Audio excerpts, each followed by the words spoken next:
असली शहजादा पैसे खाने वाले लोगों से फिर मारो और तुसी पागल तो नहीं हो गए। लाओ सरकार आ गया तुहाडा पुत्र मुंह उत्ते लगना शेर दिल ते नाल दा यार बाला बदमाश। मैं सोच रहा फिर उठे ने तो यासन पकना है पियो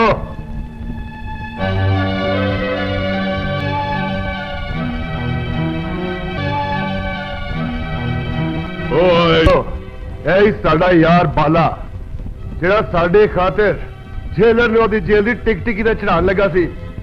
बड़ा खुशकिस्मत है तेरा यार, साडी दौलत ताकत ते जाहो जलाल वेख के ऐ शहर दी हर मां दुआ कर दी खुदा अगे कि शेर दिल ओदे पुत्र नू यार बना लवे। बस वड़िया बस, साढ़े को याराने दी भीख तेरे पुत्र ने मंगी सी। अच्छा बे शेर दिल असी चलने। ओहो बाले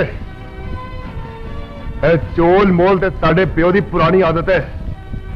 शेर दिल आज तो बाद तेरा साड़ा याराना तेरे इस महल दी चार दीवारी तो बाहर होवेगा।